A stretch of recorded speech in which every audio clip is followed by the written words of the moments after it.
There's probably many more. Adrian Rogers. Love to listen to him preach. Even though he's going on to be with the Lord now. Turning Point. Dr. David Jeremiah teaches the Word of God. Good men. These men, I believe, are called by God to pastor, teacher, to teach the Word of God. Maybe not. Well, I believe that. There's a lot of ministers that's teaching the Word of God. Good pastors. Good men. I don't believe there's a snake in the grass. And that's another sermon coming down the pike. A snake in the grass. That's coming. So these men teach the Word of God, and I've learned a lot from all these different various pastors. So don't think I just don't like pastors, period. There's a lot of my like, a lot of my respect. But most of those that I know of or know they snakes, I don't give a damn for them. Who want to never talk about the hell, who don't want to preach about damnation, who want to skip about sin and sinner, hellfire and sinners. You're going to hell if you don't know Jesus Christ. Then those people, I don't want to listen to them. And most of those that are in it for filthy lucre or money, I don't want to listen to them. They can't tell me or you nothing. Thank you. They can't. So, you know, good men out there. So think I'm saying every pastor I'm painting with a broad brush. It ain't worth a dime. And I'm not saying that at all. No, don't misunderstand me. But we have ministers today who are scared to talk about hell. They won't talk about it. They want to skip around that word.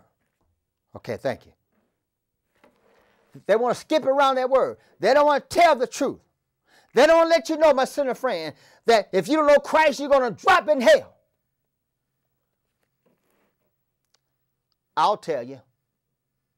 I don't have a heaven or hell to put you, but I can guide you and point you to the cross. That's up to you whether you will receive the gospel of Jesus Christ, the death, the burial, the resurrection of Jesus Christ. That's up to you whether you're going to receive that message and be saved, and when you die, you'll go to heaven.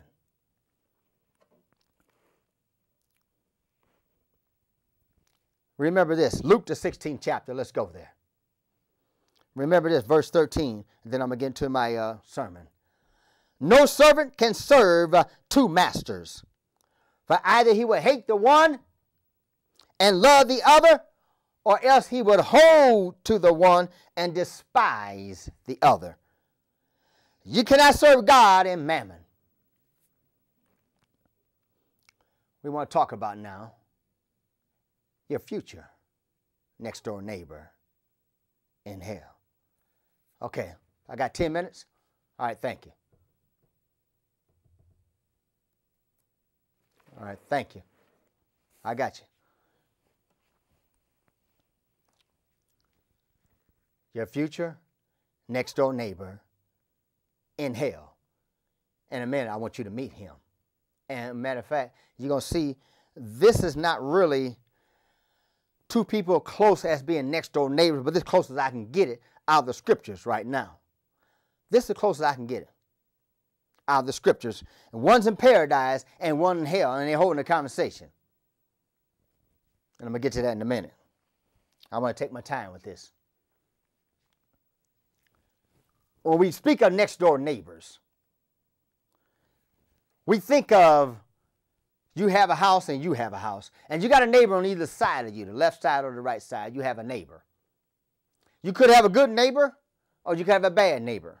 You got a neighbor across the street maybe. He or she could be a good neighbor. The couple could be a good neighbor or a bad neighbor. But if you got one on either side of you, if you're in a subdivision, well, you know how they build this house right on top of each other. God bless you. Boy, I hate that. I don't like that at all. Somebody living like this far away from me where they can lick their tongue out and lick my window or something. Or they can lick your window, open the window and lick the window on your window, the window on your house. They're that close together like that. I hate that. And it costs $200,000 or $300,000. Ooh, that's a lot of money spent for somebody to open the window up and pretty much can lick your window that close on each other. They can do that. And so in your next door neighbor, you might have sometimes you have arguments. Maybe sometimes you'll get along, have cookouts. The wives get together, the husbands get together.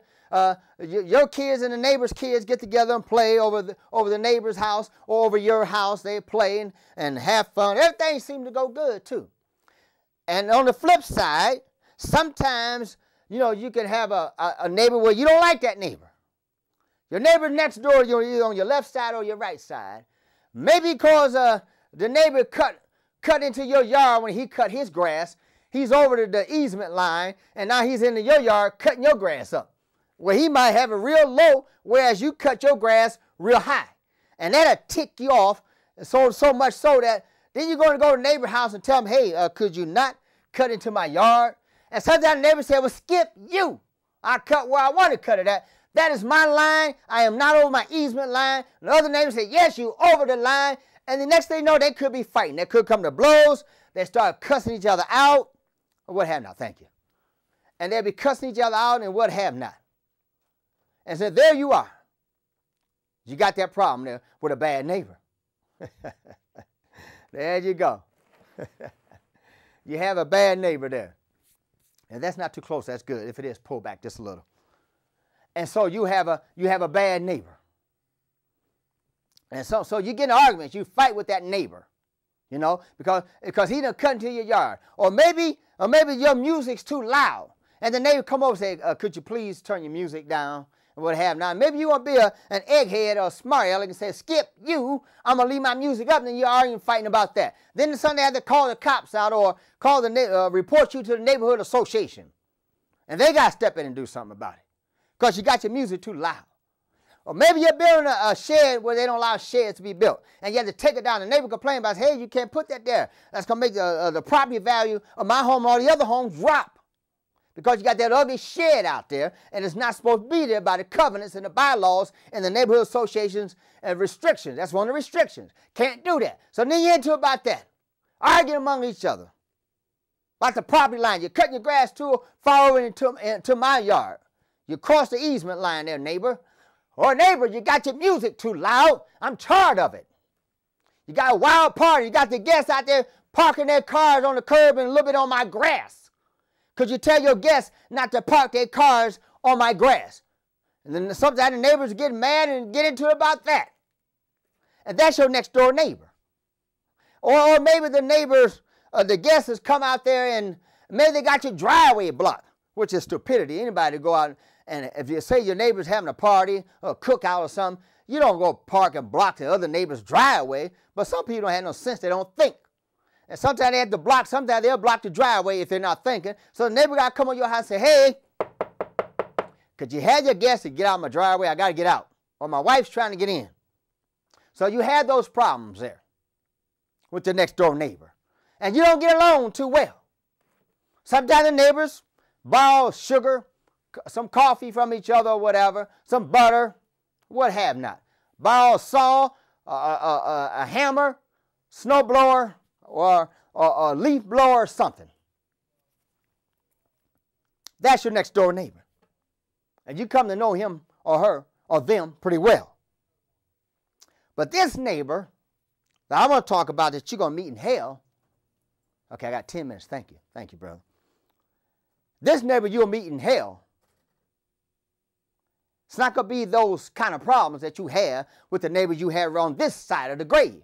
But on the other side of the grave, which is going to be hellfire, it's going to be a lot of problems down there, but nothing like of the magnitude that you have on the other side of the grave, with your neighbor cutting into your yard, with the guests blocking your driveway, or with the neighbor blasting his music too loud, or building a shed fence, or an ugly-looking privacy fence of wood that shouldn't be there. But that's your next-door neighbor. You have met that next-door neighbor.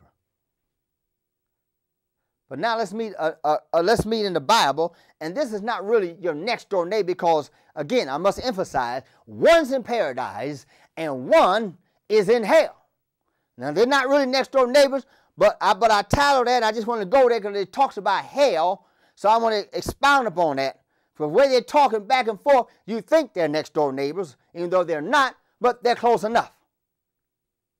Keep in mind, keep that in mind, please. Luke the 16th chapter, and keep in mind, you can't serve two masters. Your loved one You either hate the one and love the other, or you despise